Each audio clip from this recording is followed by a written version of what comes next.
ไปส่วน5ก็มาพี่น้องกำลังสิดังไฟ1เขาเนาะอันนี้มันไม่แป๊กเด้อพี่น้องไม่แป๊กเสียงขวางเนาะออยไฟลุกดีเนาะกำลังสิเตียงกินมื้อนี้ก็มีผู้นึงเนาะโทรมาหาคอยก็เป็นพี่ๆน้องๆนี่แหละเนาะ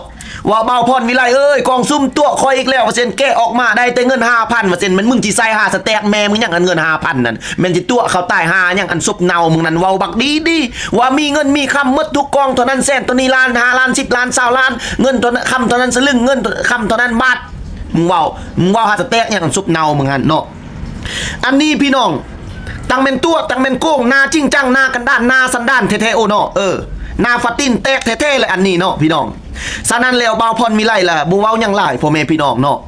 คิดเบิ่งดีๆเนาะเจ้าหน้าที่ภาคส่วนที่เกี่ยวข้องเฮ็ดแบบนี้มันถูกต้องตามระเบียบกฎหมายแล้วบ่ค้าขายแบบนี้มันบ่เดือดร้อนต่อแก่สังคมบ่พี่น้องพ่อแม่ลูกๆหลานๆบรรดาพ่อแม่พี่น้องประชาชนที่บ่โจมตีบ่สิบ่ได้มีปัญหาหยังบ่ได้ผิดได้เถียงกันมีความสงบสุขแล้วบ่เฮ็ดแบบนี้เนาะพี่น้องเนาะอยากบรรดาเจ้าหน้าที่หรือว่าจะเป็นเนาะภาคส่วนที่เกี่ยวข้อง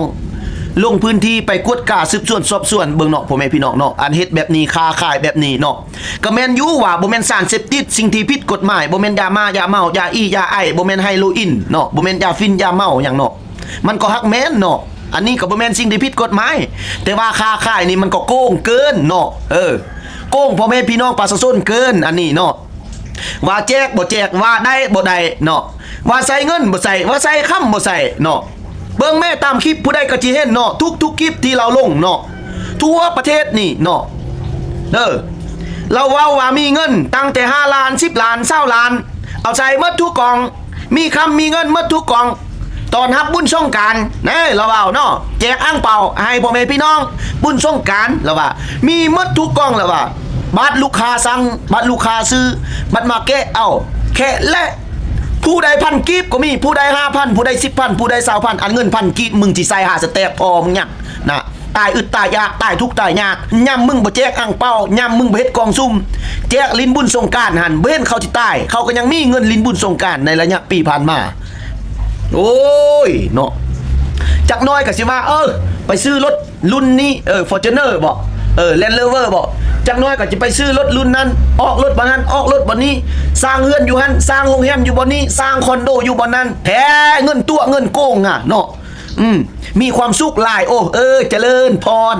ขนาดครูบ้ามันยังตัวแล้วบ่ว่าครูบ้าบ่ว่าแต่พนักงานทหารตำรวจบ่ว่าแต่ทุกคนประชาชนหมดหรือว่าพนักงานคันผู้ใดได้เอฟกองซุ่มนั้นมันแล้วทึกมันตัวหมดจิจ้าจิละกะยาจิเป็นคันใดกะยาจิเป็นเจ้าเป็นนายจิมีซันมีหอยมีโทกะยาคันผู้ใดไปเอฟกองซุ่มนั้นมันแล้วทึกมันตัวหมดเนาะ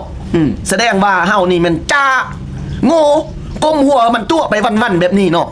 ฉะนั้นแล้วตามที่คอยคิดอยากให้ภาคส่วนที่เกี่ยวข้องไปลงพื้นที่กวดสอบเบิงว่าแม่ค้าบุคคลใดที่มันเฮ็ดหาเงินตัวโกงพ่อแม่ประชาชนไปวันๆแบบนี้ให้เจ้าหน้าที่ไปกวดเบิงเนาะเอาซ้ำนี้ล่ะคลิปนี้พ่อแม่พี่น้องฝากฟังไปซ้ำนี้เด้อพี่น้องเด้อคอยเว้าเนี่ยนี่บ่แม่นคอยด่าบ่แม่นคอยดังบ่แม่นคอยประจานแล้วคอยก็บ่ได้เสียดบ่ได้หึ่งแม่ค้าออนไลน์ว่าขายได้ดีแนวนี้แนวนั้นทุกสิ่งทุกอย่างเนาะพี่น้องคอยเว้าเพื่อความเป็นธรรมเพื่อมีความระเบียบเรียบร้อยต่อบรรดาพ่อแม่พี่น้องประชาชนทุกคน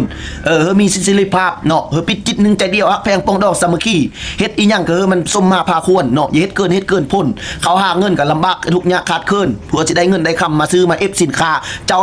เฮ็ดเจ้าก็อยากได้เงินอยากได้คำเขาซื้อเขาก็อยากกินเขาจังซื้อคันมีก็ว่ามีคันบ่มีก็ว่าบ่มีเนาะอย่ามาตัวอย่ามาแบวคันตัวลายเกือบแตะกูจะตบซบงั้นเด้อเอาซ้ำนี้ล่ะคลิปนี้อย่าลืมอย่าพลาดเด้อพี่น้องเด้อถ้าผู้ใดไขมันความดันขึ้นสูงเจ็บหัววินหัวปวดหักลักลื่นกลมกระเมาลุกกระวินกินซีนงัวซีนควายบ่ได้หายใจเมื่อยหายใจฟืดบ่มีเหือบ่มีแห้งนอนบ่อยากหลับดีเจ็บงอนจองใส่คิวเอาไปกินเลยพี่น้องยาเบาพรวิไลรักษาได้ 100% เด้อพี่น้องเด้อตรง180,000กิบต่างแขวงมีเก็บปลายทางทั่วประเทศเนาะถ้าผู้ใดสนใจให้มาเอาไปกินด่วน